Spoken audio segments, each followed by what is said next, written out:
There's good and bad that comes with medical school and training to become a doctor, and I've learned some bad habits along the way.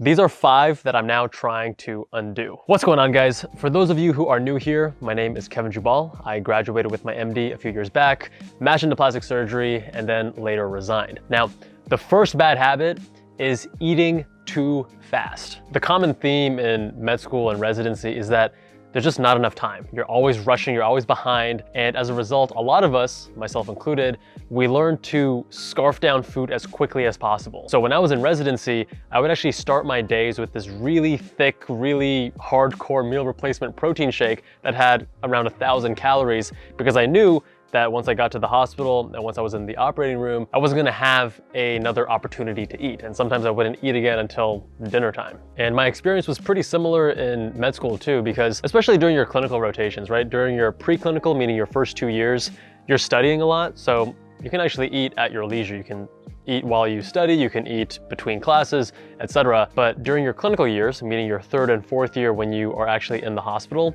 the same thing applies, right? You start really early in the morning, like 5, 6 a.m., and then you don't really have the chance to eat until sometimes end of the day. So if you're hungry at 2 p.m., there's still a lot of stuff to do, and you don't want to be seen as the guy that's taking time off to go eat, because that's, I mean, you have evaluations, you want to be a hard worker, you don't want to let your team down. So a lot of us just learn to really quickly, down our food, which isn't good. So now I'm approaching 30, I'm going to turn 30 at the end of the year, and now I'm at the point where I got so used to eating food, really, really fast that now I'm like, hold up, I need to not try to just down as many calories as possible. Otherwise I'm gonna, increase my body fat. And similarly, if I'm eating with friends or, family or whatever, it's not about me eating my food and then just like watching everyone else eat. I gotta pace myself, converse, enjoy the experience too. Number 2 is being too comfortable with sleep deprivation. So Matthew Walker in his book, Why We Sleep, talks about all the negative effects of chronic sleep deprivation and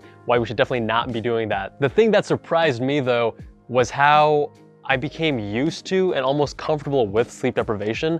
Not that I was operating well while I was sleep deprived. I remember one time, it was overnight call, I hadn't slept in, 30 something hours, and I almost crashed into a car in a parking lot because I was just so out of it. What I am more referring to is the feeling of adrenaline and being a little sleep deprived. So I'd say through most of med school and residency, I was sleeping anywhere from, usually between 5 and 6 hours a night, which is not enough. And I didn't have caffeine, but I would get this adrenaline rush to kind of keep me awake. And when I left residency, I would stop doing that. And in the last couple of years, I've been sleeping more to the point where I'm sleeping 7, 8 hours a night most nights. And it feels kind of weird because I don't have that adrenaline, that sense of slight dread. And it actually took me some time to get used to being normal. And the other thing is that it allowed me to get by with really bad sleep hygiene, because when you're sleep deprived chronically, it's easy to fall asleep at night because you're so tired. But now that I'm sleeping 7 to 8 hours a night most nights, sometimes even more, because if I don't stop using screens an hour or an hour and a half before bedtime,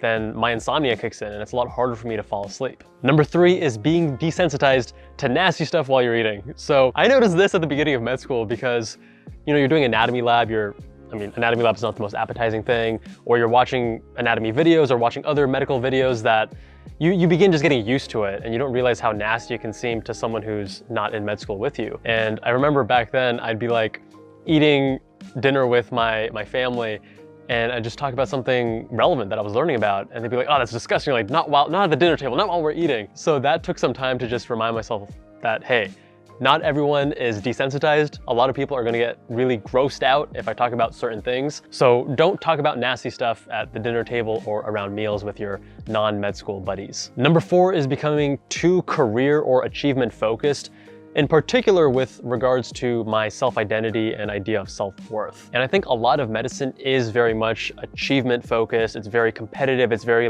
work hard, workaholism. And I definitely bought into that. And it wasn't until I got out that I still had those tendencies, and I thought to myself, is this really what I want for myself when I'm 40 years old or 50 years old? Hell no. And on one hand, I do believe it's fine to have these different seasons in your life where you're grinding, especially in your 20s, before you have a family, before you have all these responsibilities, then yeah, this is probably a good time in your life to work hard to build a foundation, but at the same time, don't overdo it, right? And as the years progress, old habits die hard. I don't want to get to the point where I'm just so obsessed with my work that I can't be any other way. The other issue is that these external sources of meaning and identity are very fragile and aren't robust long-term solutions. And number 5 is patience, or rather, I learned to be impatient in med school and residency. And again, I think a big part of that is because of the time constraints, and you're constantly being on and constantly needing to get more done in less time, especially if you want to go home and work out or